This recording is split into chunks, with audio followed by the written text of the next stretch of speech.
السلام علیکم ورحمۃ اللہ وبرکاتہ۔ ان الحمد للہ نحمده ونستعینه ونستغفره ونؤمن به ونتوکل علیہ ونعوذ باللہ من شرور انفسنا ومن سیئات اعمالنا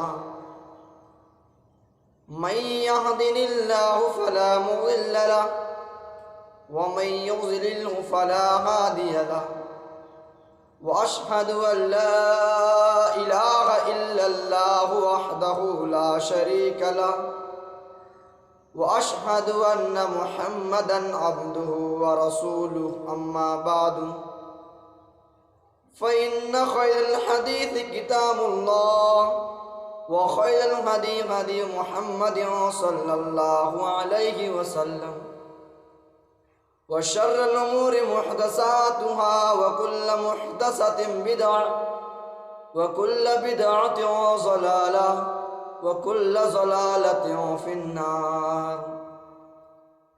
أعوذ بالله السميع العليم من الشيطان الرجيم. بسم الله الرحمن الرحيم.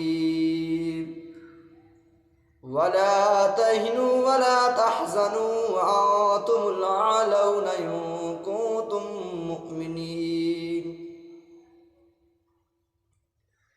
رب اشرح لي صدري ويسر لي أمري واحلل عقدة من لساني يفقهوا قولي. رب زدني علما رب زدني علما اللهم رب زدني علما. محترم ناظرین کرام، آج کے اس نشست میں میرا موضوع ہے مومن کا ہتھیار. مومن کا اوزار کیا ہے، اس کے تعلق سے آج کے اس درس میں آپ کو کچھ باتیں بتانا چاہتا ہوں. ہر مسلمان اس بات کو اچھی طرح سے جانتا ہے، واقف ہے، اور وہ اس پر یقین بھی رکھتا ہے کہ قرآن مجید اللہ تبارک و تعالیٰ کی وہ آخری مقدس کتاب ہے جو جناب محمد مصطفیٰ صلی اللہ علیہ وسلم پر نازل کیا گیا. اس لیے مسلمان کو زندگی کے ہر موڑ پر قرآن ہی سے رہنمائی حاصل کرنا چاہیے. قرآن کی نسبت اللہ تبارک و تعالیٰ کی طرف بھی ہے اور اس کے رسول کی طرف بھی. قرآن کا نسبت اللہ کی طرف یعنی وہ اللہ کا کلام ہے، اور رسول کی طرف یعنی وہ رسول اللہ صلی اللہ علیہ وسلم پر نازل کی گئی. اب جس کے دل میں اللہ اور اس کے رسول کی محبت ہوگی اس کے دل میں ضرور قرآن کی محبت ہوگی، لیکن جو سینہ قرآن کی محبت سے خالی ہوگا وہ سینہ اللہ اور اس کے رسول کی محبت سے بھی خالی ہوگا. محترم ناظرین کرام، آج ہم پر یہ ذلیل، آج مسلمانوں کے اوپر یہ رسوائیاں، یہ ذلتیں آ رہی ہیں. یہ رسوائیاں، یہ ذلتیں اس حد تک پہنچ گئی ہیں کہ قرآن جیسے مقدس کتاب پر پابندی لگانے کا مطالبہ کیا جا رہا ہے. ابھی چند مہینے پہلے جو کرونا وائرس پھیلا ہوا ہے، یہ وبا جو پھیلا ہوا، اس سے پہلے چین کی حکومت نے، چین کی سرکار نے اپنے علاقے میں قرآن پر پابندی لگایا. میرے بھائی، یہی نہیں بلکہ اللہ کے نبی صلی اللہ علیہ وسلم اور آپ صلی اللہ علیہ وسلم کے ازواج مطہرات کی شان میں گستاخیاں کی جا رہی ہیں.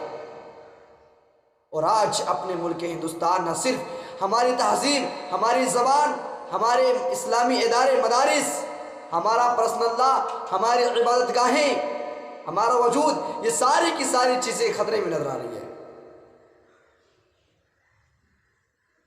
یہ ہولناک حالات کیوں؟ کہیں ایسا تو نہیں کہ مسلمانوں نے اپنا اصل بنیاد یعنی قرآن کی تعلیمات کو چھوڑ دیا ہے؟ میرے بھائیو ذرا غور کرو.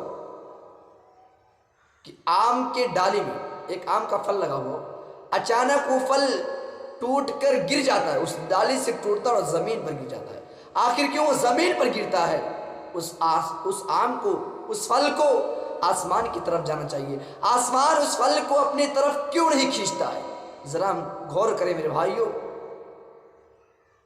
یہ مثال ہمیں اس بات کی سبق دیتی ہے، اور یہ قدرت کا اٹل قانون بھی ہے، جو چیز اپنے اصل بنیاد کو چھوڑ دیتی ہے وہ بلندی پر نہیں جاتی ہے، پستی پر جاتی ہے، اسے عزت نہیں ملتا ہے، اسے ذلت کا سامنا کرنا پڑتا ہے، اسے وقار نہیں ملتا ہے، اسے رسوائیوں کا سامنا کرنا پڑتا ہے۔ میرے بھائیوں، قرآن اپنا تعارف خود کراتا ہے۔ قرآن کہتا ہے ان ھذا القرآن یہدی للتی ہی اقوم، بے شک قرآن ایسے راستے پر چلاتا جو بالکل سیدھا ہے۔ میرے بھائیوں، قرآن ایک ایسے راستے پر چلاتا جو بالکل سیدھا ہے، جس طرح ایک باپ اپنے کمسن بچے کو اس کی انگلی کو پکڑ کر چلاتا ہے اور دنیا کے ٹھوکروں سے محفوظ رکھتے ہوئے اس کی منزل تک پہنچا دیتا ہے، اسی طرح قرآن اپنے ماننے والوں سے کہتا ہے، وعدہ کرتا ہے کہ اگر تم ہم سے وابستہ ہو جاؤ۔ قرآن اپنے ماننے والوں سے پرامس کرتا ہے کہ اگر تم ہم سے وابستہ ہو جاؤ، اگر مجھے جوڑ لو، مجھ سے اپنا دامن لگا لو، تو ہم تمہارے انگلی کو پکڑ کر تمہارے منزل تک پہنچا دیں گے، دنیا کے ٹھوکروں سے محفوظ رکھیں گے۔ اللہ فرماتا وَلَا تَهِنُوا وَلَا تَحْزَنُوا وَأَنْتُمُ الْأَعْلَوْنَ إِن كُنتُم مُؤْمِنِينَ، کیا میرے بندو غم نہ کرو، سربلندی تمہیں ملے گی، ضرور ملے گی، لیکن کیا کہا؟ ان کنتم مؤمنین، اگر تم مومن بن کے رہو گے۔ میرے بھائیوں، دنیا میں انسان مختلف قسم کے حالات سے دوچار ہوتا رہتا ہے، کبھی امیری تو کبھی غریبی، کبھی عروج تو کبھی زوال، کبھی عزت تو کبھی ذلت سے پیش آنا پڑتا ہے، کبھی خوشحالی تو کبھی بدحالی کا سامنا کرنا پڑتا ہے۔ لیکن اللہ تبارک و تعالیٰ کا وعدہ ہے کہ مسلمان کبھی ذلیل نہیں ہو سکتا ہے، مسلمان کبھی رسوا نہیں ہو سکتا ہے۔ اللہ تبارک و تعالیٰ نے مسلمانوں کی تحفظ کے لیے، حفاظت کے لیے، سلامیت کے لیے ضمانت لی ہے، ذمہ داری لی ہے، لیکن مشروط کے ساتھ، شرط کے ساتھ۔ عربی کا ایک مشہور مقولہ ہے، اذا فات الشرط فات المشروط، جب شرط ختم ہو جاتی ہے تو وہ چیز بھی ختم ہو جاتی ہے جس چیز کے لیے شرط لگائی جائے۔ مثال کے طور پر یہ کہا جائے، اگر تم ٹرین پر بیٹھو گے تو تم اپنے منزل تک پہنچ جاؤ گے۔ اب اس کا مطلب یہ ہوا کہ ٹرین پر بیٹھنا مشروط شرط ہے منزل تک پہنچنے کے لیے، ورنہ تم اسٹیشن پر رہ جاؤ گے۔ میرے بھائیوں، اسی طرح اللہ قرآن سے کہتا ہے، قرآن کے اندر فرماتا ہے وَلَا تَهِنُوا وَلَا تَحْزَنُوا وَأَنْتُمُ الْأَعْلَوْنَ إِن كُنتُم مُؤْمِنِينَ۔ اس کا مطلب یہ ہوا کہ اگر تم مومن بن کے رہو گے تو تم دنیا کے تمام قوموں پر حاوی ہو جاؤ گے، دنیا کے تمام قوموں پر تم بھاری ہو جاؤ گے، تمہیں عزت ملے گی، وقار ملے گی، دنیا کی کوئی طاقت تمہیں اپنا کھلونا نہیں بنا سکتی ہے۔ میرے بھائیوں، ذرا غور کرو، اللہ تعالیٰ نے کیا نسخہ بتلایا ہے؟ یہی نہیں بلکہ اللہ نے قرآن مجید کے اندر مختلف جگہوں پر ایمان والوں سے وعدہ کیا، پرامس کیا ہے، فرماتا ہے وَكَانَ حَقًّا عَلَيْنَا نَصْرُ الْمُؤْمِنِينَ، ہمارے اوپر ایمان والوں کی مدد کرنا لازم ہے، ہم ایمان والوں کی مدد ضرور کریں گے۔ اسی طرح اللہ نے سورہ یونس کے اندر ارشاد فرمایا الا ان اولیاء اللہ لا خوف علیہم ولا هم يحزنون الذین آمنوا وكانوا يتقون لهم البشرى فی الحیات الدنیا وفی الآخرہ۔ اللہ کے دوست وہ جو ایمان لائے اور ایمان لانے کے بعد صالح عمل کیے، نیک عمل کیے، اچھا عمل کیے، ان کے لیے کوئی رنج و غم نہیں ہے، ان کے لیے دنیا اور آخرت میں بشارت ہی بشارت ہے۔ میرے بھائیو، ذرا غور کرو، ایمان والوں سے اللہ نے کیا وعدہ کیا۔ لیکن آج افسوس، مسلمانوں کے ایمان اتنے کمزور ہو چکے ہیں کہ جہاں چاہتے ہیں، جہاں جا کر اپنے سر کو جھکا دیتے ہیں، اپنے سر کو ٹیک دیتے ہیں۔ آج مسلمانوں کے ایمان کا جائزہ لے لے جائے، صبح ایمان کچھ ہے اور شام کو ایمان کچھ اور ہو جاتا ہے۔ آج مسلمانوں کے ایمان روپے پر بکنے لگے ہیں، ایک بزنس ہو گیا ہے میرے بھائیوں۔ آج مسلمانوں کا عقیدہ اتنا خراب ہو چکا ہے، مسلمان لال پیلے کالے داغے، تعویذ گنڈے اور پیر و فقیر بابا پر وشواس کر بیٹھا ہے، یقین کر بیٹھا ہے، اس پہ لال پیلے داغے پر اس کا یقین ہے، وشواس ہے۔ اور اللہ کیا کہتا ہے؟ وَإِيَمْسَسْكَ اللَّهُ بِضُرٍّ فَلَا كَاشِفَ لَهُ إِلَّا هُوَ۔ اگر اللہ تعالیٰ تمہیں ذلیل کرنا چاہے، اگر اللہ رب العالمین تمہیں رسوا کرنا چاہے، اگر تمہیں فقیر بنانا چاہے، اللہ اگر تمہیں در کے ٹھوکر دکھانا چاہے، بیماری دینا چاہے، تو دنیا کی کوئی طاقت اسے روک نہیں سکتی ہے۔ وَإِيَمْسَسْكَ بِخَيْرٍ فَهُوَ عَلَى كُلِّ شَيْءٍ قَدِيرٌ۔ اور اگر وہی اللہ تمہیں عزت دینا چاہے، دولت مند بنانا چاہے، اگر تمہیں سر بلندی دینا چاہے، اگر اللہ تمہیں بیماری سے شفا دینا چاہے، تو دنیا کی کوئی طاقت اسے روک نہیں سکتی ہے۔ فَهُوَ عَلَى كُلِّ شَيْءٍ قَدِيرٌ، اور وہ ہر چیز پر قدرت رکھنے والا ہے۔ میرے بھائیو ذرا غور کر، یہ ایمان والوں سے اللہ وعدہ کر رہا ہے۔ اسی طرح اللہ فرماتا ہے وَعَدَ اللَّهُ الَّذِينَ آمَنُوا مِنكُمْ وَعَمِلُوا الصَّالِحَاتِ۔ جو لوگ اللہ تبارک و تعالیٰ ان لوگوں سے وعدہ کرتا ہے کہ جو لوگ ایمان لائے، اور ایمان لانے کے بعد تم میں سے جو ایمان لائے، بالکل تم میں سے جو ایمان لائے اور ایمان لانے کے بعد اچھا عمل کیے، صالح عمل کیے، نیک عمل کیے، لَيَسْتَخْلِفَنَّهُمْ فِي الْأَرْضِ كَمَا اسْتَخْلَفَ الَّذِينَ مِن قَبْلِهِمْ۔ اللہ تعالیٰ ان کو زمین کا خلیفہ بنانے کا وعدہ کیا ہے۔ کس طرح؟ كَمَا اسْتَخْلَفَ الَّذِينَ مِن قَبْلِهِمْ، اس سے پہلے اللہ تبارک و تعالیٰ نے جن لوگوں کو خلیفہ بنایا تھا اس طرح۔ آج کس طرح خلیفہ نہیں، ظالم حکمراں کی طرح نہیں، بلکہ انصاف کرنے والا حکمراں، انصاف کرنے والا بادشاہ۔ اس طرح اللہ فرماتا وَلَوْ أَنَّ أَهْلَ الْقُرَىٰ آمَنُوا وَاتَّقَوْا لَفَتَحْنَا عَلَيْهِمْ بَرَكَاتٍ مِنَ السَّمَاءِ وَالْأَرْضِ۔ اگر بستیوں کے لوگ ایمان لاتے تو ہم زمین اور آسمان کے دروازے، برکتوں کے دروازے کھول دیتے۔ اسی طرح اللہ فرماتا ہے وَلِلَّهِ الْعِزَّةُ وَلِرَسُولِهِ وَلِلْمُؤْمِنِينَ، دراصل عزت اللہ اور اس کے رسول اور مومنوں کے لیے۔ اللہ فرماتا ہے إِنَّا لَنَنصُرُ رُسُلَنَا وَالَّذِينَ آمَنُوا فِي الْحَيَاةِ الدُّنْيَا وَيَوْمَ يَقُومُ الْأَشْهَادُ۔ ہم دنیا میں بھی اپنے رسولوں اور مومنوں کی مدد کرتے ہیں، آخرت میں بھی ان کی مدد کریں گے۔ میرے بھائیوں، یہ ایمان ہی کا ثمرہ تھا کہ مسلمانوں کی مٹھی بھر جماعت، مسلمانوں کی چھوٹی سی جماعت بغیر سر و سامانے کی، اور دوسری طرف کافروں کی بڑی تعداد کھڑی ہے اور ان کے پاس سامان بھی ہے، ہتھیار بھی موجود ہیں، لیکن وہ کون سی طاقت تھی جو مسلمان ان پر غالب آ گئے؟ وہ ایمان ہی کی طاقت تھی۔ یہ مسلمانوں، یہ ایمان ہی کی دولت تھی، ایمان ہی کا جذبہ تھا کہ مختلف موقع پر مسلمانوں کی امداد اور تسلی کے لیے آسمانوں سے فرشتوں کا نزول ہوتا رہا۔ یہ مسلمانوں، او مسلمانوں، یہ ایمان ہی کا فیض تھا کہ مسلمانوں کا رعب و دبدبہ پوری دنیا میں قائم تھا، پوری دنیا میں پھیل گیا تھا، اور مسلمانوں کی دبدبہ، رعب و دبدبہ اور طاقت اس طرح پھیل گئی تھی کہ کیسر و کسرا جیسی سلطنتیں مسلمانوں کے ہاتھ لگ گئی تھی۔ یہ سب کیوں ہو رہے تھے؟ کیونکہ اللہ کا وعدہ ہے اپنے مومنوں کے لیے، اللہ مومنوں کے ساتھ ہے، ایمان والوں کے ساتھ ہے۔ اللہ فرماتا ہے یا ایھا النبی حسبک اللہ ومن اتبعک من المؤمنین، اے نبی پاک صلی اللہ علیہ وسلم، اللہ تمہارے لیے کافی ہے، ومن اتبعک من المؤمنین، اور مومنوں، ان مومنوں کے لیے جنہوں نے تمہارا ساتھ دیا۔ اس کے بعد اللہ فرماتا ہے یا ایھا النبی حرض المؤمنین علی القتال، اے نبی پاک صلی اللہ علیہ وسلم، آپ مومنوں کو، ایمان والوں کو لڑائی کے لیے ابھارو۔ ان یکم منکم 20 صابرون یغلبوا 200، اگر تم میں سے 20 آدمی ثابت قدمی ہوں گے، ایمان میں مضبوط ہوں گے، صبر کرنے والے ہوں گے، تو 200 پہ بھاری ہوں گے۔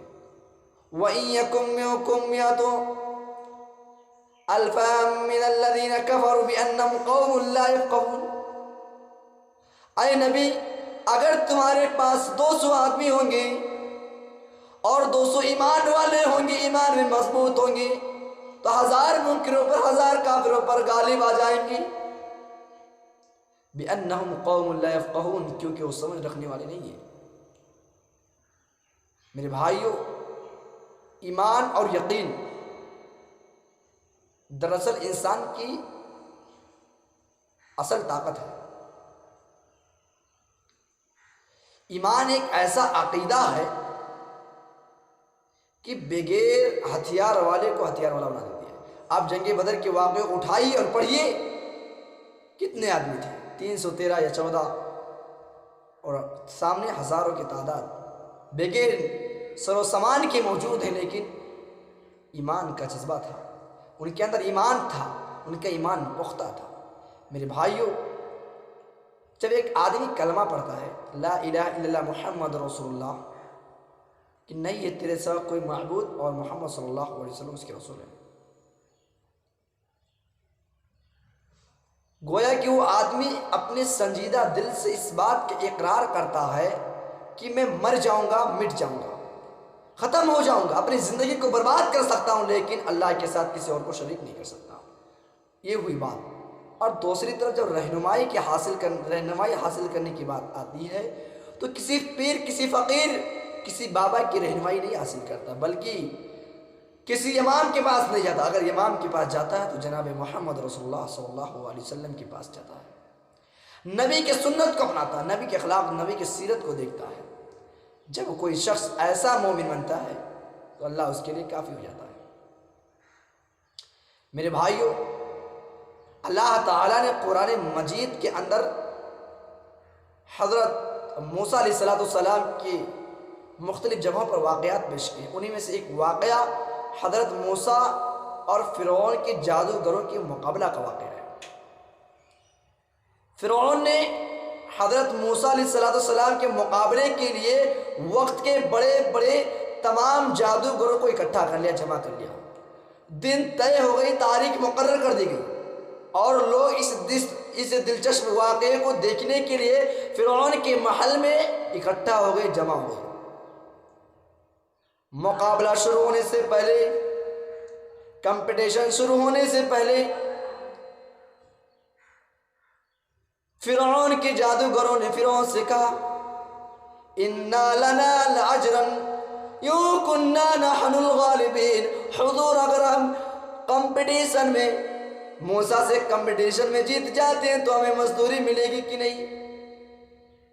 حضور اگر ہم موسیٰ سے مقابلے میں غالب آ جاتے ہیں تو ہمیں مزدوری ملے گی کہ نہیں؟ فرعون کہتا نعم وَإِنَّكُمْ لَمِنَ الْمُقَرَّبِينَ، ہاں تمہیں بھرپور مزدوری دی جائے گی۔ اس کے بعد فرعون کے بڑے بڑے جادوگروں نے اپنے رسی کو زمین پر پھینک دی اور وہ رسی سانپ بن کر ریگنے لگی۔ وہاں جو لوگ فرعون کے محل میں اس دلچسپ واقعے کو دیکھنے کے لیے موجود تھے، وہاں جو درشک موجود تھے، ان کی نگاہوں میں وہ رسیاں سانپ بن کے ریگنے والی دکھائی دینے لگی۔ اس کے بعد قرآن کے الفاظ سے اللہ فرماتا ان القی عصاک، اے موسیٰ تم اپنے عصا کو، اپنے لاٹھی کو زمین پر پھینک دو۔ قرآن کہتا ہے فَإِذَا هِيَ تَلْقَفُ مَا يَأْفِكُونَ، جیسے ہی حضرت موسیٰ علیہ السلام نے اپنے عصا کو، اپنے لاٹھی کو زمین پر پھینکتے ہیں، سانپ بن کر ان جادوگروں کے سانپ کو، ایک ایک سانپ کو نگلتا چلا گیا۔ جب ان جادوگروں نے دیکھا کہ فرعون جو یہ منظر دکھا رہا ہے، یہ بھی جو کرشمہ آ رہا، یہ کوئی جادوگر کا کرشمہ نہیں ہے، یہ موسیٰ جو دکھا رہے ہیں یہ کوئی جادوگر نہیں ہے، ان کو یقین ہو گیا۔ وہ سجدے میں گر کر آمنا برب العالمین، رب موسیٰ و ہارون پڑھتے ہیں۔ جب فرعون نے دیکھا کہ پاسا پلٹ گیا ہے اور معاملہ گمبھیر ہو گیا ہے تو فرعون نے ان جادوگروں کو دھمکی دی، جان سے مارنے کی دھمکی دی۔ کیا کہا آمنتم بہ قبل ان آذن لکم، کہ ابھی میں نے تو تمہیں کوئی اجازت نہیں دی ہے کہ تم ایمان لے آؤ، اور اس سے پہلے تم ایمان لے آئے۔ یہ کوئی خفیہ سازش تھی، کوئی بناوٹی سازش تھی جو تم لوگوں نے آ کر میرے ہی محلوں میں کیا۔ اس کے بعد قرآن کے الفاظ ہے، فرعون کہتا ہے لَأُقَطِّعَنَّ أَيْدِيَكُمْ وَأَرْجُلَكُمْ مِنْ خِلَافٍ ثُمَّ لَأُصَلِّبَنَّكُمْ أَجْمَعِينَ۔ او جادوگرو، میں تمہارے ہاتھ اور پاؤں کو مختلف سمتوں سے کٹوا دوں گا، اور پھر ثُمَّ لَأُصَلِّبَنَّكُمْ أَجْمَعِينَ، اس کے بعد میں تم سب کے سب کو سولی پر لٹکا دوں گا۔ یہ لرز دینے والی واقعہ اور سزا کو سن کر فرعون کے جادوگروں نے کیا کہا، لن نؤثرك على ما جاءنا من البينات والذي فطرنا فاقض ما انت قاض انما تقضي هذه الحياة الدنيا۔ کی قسم ہے اس ذات کی جس نے ہم سب کو پیدا کیا، یہ ہرگز نہیں ہو سکتا ہے کہ ہم روشن نشانیاں دیکھنے کے بعد بھی، ہمارے پاس روشن نشانیاں آ جانے کے بعد بھی ہم تجھے ترجیح دیں، ہرگز نہیں ہو سکتا ہے۔ تو بس کیا کر سکتا ہے؟ دنیاوی زندگی کا فیصلہ کر سکتا ہے۔ میرے بھائیو ذرا غور کرو، ابھی یہی جادوگروں نے ابھی کچھ وقت پہلے فرعون سے خوشی خوشی باتیں ہو رہی تھی، ابھی چند منٹ پہلے یہی فرعون کے جادوگروں نے فرعون سے میٹھی میٹھی باتیں کر رہے تھے، اور مزدوری کے بارے میں بات ہو رہی تھی کہ اگر ہم موسیٰ سے جیت جاتے ہیں کمپٹیشن میں، مقابلے میں، تو ہمیں مزدوری دے گو کہ نہیں۔ لیکن کون سی طاقت ہے کہ وہ طاقت آ جانے کے بعد وہی جادوگر فرعون کی آنکھوں میں آنکھیں ڈال کر بات کر رہے ہیں۔ ایمان کی طاقت ہے میرے بھائیوں، ان جادوگروں کے پاس ایمان کی دولت مل گئی، ایمان کی دولت ملنے کے بعد ان جادوگروں نے فرعون کی آنکھوں میں آنکھیں ڈال کر باتیں کی۔ مسلمانوں، تمہیں کیا معلوم کہ ایمان کیا ہے؟ ایمان کا تعلق ایسے ہے جس اسلام کے اندر ایسے موجود ہیں کہ بیج کا تعلق جس طرح پودوں کے ساتھ ہوتا ہے، اگر ہم بیج نہیں بوئیں گے تو پودا نہیں اگے گا، اسی طرح اگر ہم بنیاد نہیں ڈالیں گے تو عمارت نہیں ٹکے گی۔ اسی طرح میرے بھائیو ایمان کا تعلق ہے، اگر ایمان مضبوط نہیں ہوگا، ایمان صحیح نہیں ہوگا تو ہمارے سارے کے سارے عمل بیکار ہو جائیں گے۔ میرے بھائیو، جب کسی درخت کے جڑ سوکھ جاتے ہیں تو اس کے شاخیں، اس کی ڈالیاں، اس کے پتے سوکھ جاتے ہیں۔ کیوں؟ صرف جڑ تو سوکھی تھی، ان ساری چیزوں کو سوکھنے کی کیا ضرورت تھی؟ کیونکہ اس کا اصل بنیاد ہی سوکھ گیا، جڑ۔ اس لیے جب کسی ایک مسلمان کا ایمان کمزور ہو جاتا ہے تو کھوکھلا ہو جاتا ہے۔ آج مسلمان کا ایمان بہت کمزور ہو چکا ہے، مسلمان کھوکھلے ہیں، نام کے لیے مسلمان بچے ہیں۔ میرے بھائیوں، اللہ تعالیٰ نے ایمان والوں کی صفت بتائی ہے، مومنوں کی صفت بتائی ہے۔ اللہ فرماتا ہے انما المؤمنون الذین اذا ذکر اللہ وجلت قلوبہم، سچے مومن تو وہ ہیں، سچے ایمان والے تو وہ ہیں۔ انما المؤمنون الذین اذا ذکر اللہ وجلت قلوبہم، جب ان کے سامنے اللہ کا ذکر کیا جاتا ہے، اللہ کا بیان ہوتا ہے تو ان کا دل لرز اٹھتا ہے، وجلت قلوبہم، کانپ اٹھتا ہے، تھرتھڑا جاتا ہے۔ او میرے بھائیوں، آج کتنے پروگرام ہو رہے ہیں، جلسے ہو رہے ہیں، اور ہفتے میں جمعے بھی ہو رہے ہیں، 40 50 منٹ کے جمعے ہو رہے ہیں، لیکن ان پروگراموں میں، ان جلسوں میں اور جمعے کے اندر اللہ کا ذکر کیا جاتا ہے، لیکن مسلمانوں کا دل یہ غور نہیں کرتا ہے کہ ایک مقرر کیا کہہ رہا ہے، اس کی باتوں پر عمل کیا جائے، دل نہیں لرزتے ہیں۔ کیوں میرے بھائیوں؟ اسی آیت کے اندر اللہ فرماتا وَإِذَا تُلِيَتْ عَلَيْهِمْ زَادَتْهُمْ إِيمَانًا وَعَلَىٰ رَبِّهِمْ يَتَوَكَّلُونَ، اور جب ان کے سامنے قرآن کی آیت کو سنایا جاتا، پڑھا جاتا ہے تو ان کے ایمان کے اندر زیادتی ہوتی، بڑھوتی ہوتی ہے۔ مسلمانوں، آج کتنی قرآن کی آیتیں سنایا جاتا ہے، لیکن کوئی پربھاؤ نہیں پڑتا ہے، دل پر کوئی اثر نہیں پڑتا ہے۔ آج ہمارے ایمان کے اندر بہت کوتاہیاں پائی جا رہی ہے۔ میرے بھائیوں، یہ سن لو، ہم اگر اللہ کے ذکر کو سننے کے بعد، اللہ کی آیتوں کے سننے کے بعد بھی اعراض کرتے ہیں تو اللہ اس کا بھی نسخہ بتلایا ہے، اللہ اس کے بارے میں بھی جواب دیا ہے۔ اللہ فرماتا ہے وَمَنْ أَعْرَضَ عَنْ ذِكْرِي فَإِنَّ لَهُ مَعِيشَةً ضَنْكًا وَنَحْشُرُهُ يَوْمَ الْقِيَامَةِ أَعْمَىٰ۔ جو شخص میرے ذکر سے اعراض کرتا ہے میں اس کے زندگی کو تنگ کر دیتا ہوں۔ اللہ ایسے لوگوں کو جو اللہ کے ذکر سے اعراض کرتے ہیں اللہ اس کی زندگی کو تنگی کر دیتا ہے، پریشانی کی زندگی گزارنا پڑتا ہے۔ مسلمانوں ذرا غور کرو، آج یہ پریشانی آئی ہے، ہمیں اور آپ کو سوچنا ہوگا۔ یہ آیت سے مفہوم سے معلوم ہوتا ہے کہ آج ہم اور آپ کا حال یہ ہے کہ آج ہم اللہ کے ذکر سے غافل ہیں، اللہ کے ذکر سے منہ موڑ بیٹھے ہیں۔ اللہ فرماتا ہے وَنَحْشُرُهُ يَوْمَ الْقِيَامَةِ أَعْمَىٰ، جو ذکر سے اعراض کرتے ہیں قیامت کے دن اللہ تبارک و تعالیٰ ان کو اندھا اٹھائے گا۔ میرے بھائی ذرا غور کرو، ہم اللہ کے ذکر سے اعراض کرتے ہیں، اللہ رب العالمین کہتا ہے تم تنگی کی زندگی گزارو گے۔ اعراض کا مطلب کیا ہے؟ اعراض کا مطلب ہے اسے چھوڑ کے کسی اور کی طرف متوجہ ہونا۔ ایک مثال لیجئے، مثال کے طور پر ایک ماں ہے اور اس کا چھوٹا بچہ ہے، دودھ پیتا ہوا بچہ ہے، بھوک سے تڑپ رہا ہے، رو رہا ہے، دودھ کے لیے تڑپ رہا ہے، اور ایک ماں اپنے بچے کو دودھ پلانے کی بجائے گانے سننے میں مصروف ہے۔ وہ ماں گویا کہ وہ اپنے بچے سے اعراض کر رہی ہے۔ اسی طرح سے میرے بھائیوں اللہ کے ذکر سے ہے کہ اللہ کا جب ذکر ہوتا ہے سننے کے بعد بھی ہم اگر اس پر عمل نہیں کرتے ہیں تو گویا کہ ہم اللہ کے ذکر سے اعراض کرتے ہیں۔ ایسے لوگوں کو اللہ اس کی زندگی کو تنگ کر دیتا ہے اور قیامت کے دن اندھا اٹھائے گا۔ میرے بھائیوں ضرورت اس بات کی ہے کہ ہم اور آپ اپنے ایمان کو پختہ کریں۔ اگر ہمارا ایمان صحیح ہے تو میرے بھائیوں ہمارا سب کچھ صحیح ہو جائے گا، کیونکہ ایمان اتنی بڑی دولت ہے۔ اگر ایمان کی دولت کا اندازہ لگ جائے تو ہم اپنی جان کو دے دینا گوارا کریں گے، لیکن ایمان بیچنا گوارا نہیں کریں گے۔ اللہ رب العالمین سے دعا ہے کہ اللہ ہم تمام مسلمانوں کے ایمان کو مضبوط کر دے، آمین۔